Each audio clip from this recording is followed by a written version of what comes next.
நானும் போய் பார்த்தேன், என்னை வந்து கூப்பிட்டு போனாங்க, நானும் பார்த்தேன். இது வந்து ஒரு 15-20 அடியில் 20 அடியில் வந்து ஒரு பொருள் இருக்குது. அதை வந்து எக்காரணத்து மட்டும் இந்த இடத்துல வந்து கிணறு வெட்டணுன்னாங்க. நான் சொன்னேன் இந்த இடத்துல வெட்ட வேண்டாம், இது வந்து குடும்பத்துக்கு ஆகாதுன்னு சொல்லிட்டு தான் வந்தேன். அவங்க வந்து இல்லை சாமி வந்து வேற ஏதோ சொல்கிறாரு. ஆனால் அவங்க நார்த்திகவாதியாக இருந்தாலும் உங்களை தேடி வந்தாங்க. நண்பர்கள் சொல்கிறாங்கல்ல, அதாவது ஒரு சிலர் என்னதான் சொல்றாங்க இவருக்குன்னு பார்க்கலாம் அப்படின்னு சொல்லிட்டு வந்து அவங்க வந்து நம்ம கிட்ட ஒரு சில விஷயங்கள் கேட்பாங்க. ஸோ அந்த மாதிரி என்னை கூட்டிகிட்டு போனாங்க, நான் பார்த்தேன். சரி ஓகே, ஆனால் இந்த இடத்துல வெட்ட வேண்டாம், இந்த இடத்துல பிரச்சனை இருக்குன்னு நான் சொல்லிட்டு வந்துட்டேன். அப்புறம் என்ன பண்ணாங்க, ஒரு 3 மாதம் கழித்து அவங்க ஊரில் தண்ணிக்கு நிறையா பிரச்சனை வந்துருச்சு.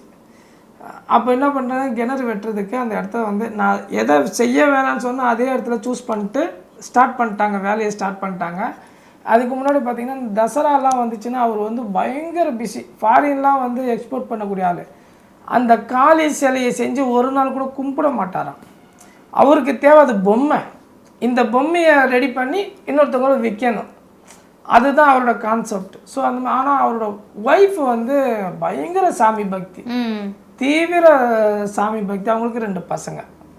இப்போ வந்து என்ன பண்ணுறாங்க, அவங்க சாமி கும்பிடுவாங்க, இவர் சாமி கும்பிட மாட்டார். இப்படி இருக்கும். கிணறு வெட்டுறாங்க. கிணறு வெட்டினா ஒரு உருவம் ஒன்று பூமியிலேருந்து கிடைக்கிது. ஒரு 2 அடியில் கிடைக்கிது. அப்போ அதை எடுத்து வந்து என்ன பண்ணுறாங்க, சாமி படத்தில் அது பூஜை, அது சாமி மாதிரி உருவம் தெரிஞ்ச ஒன்று என்ன பண்ணிட்டாங்க, எடுத்துகிட்டு போய் கழுவி சாமி படத்தில் வச்சு பூஜை பண்ண ஆரம்பிச்சிட்டாங்க அந்த அம்மா. இவர் வந்து வேணாம் தூக்கி போட்டுடலான்னு இவர் சொல்கிறாரு. இல்லை நான் பார்த்துக்கிறேன், உனக்கு என்ன பிரச்சனைன்னு சொல்லிட்டு எடுத்து போய் சாமி கும்பிட ஆரம்பிச்சிட்டாங்க. அது வீட்டு உள்ளே போன மறுநாள் அவங்க வீட்டில் இருக்கிற பசு செத்து போச்சு.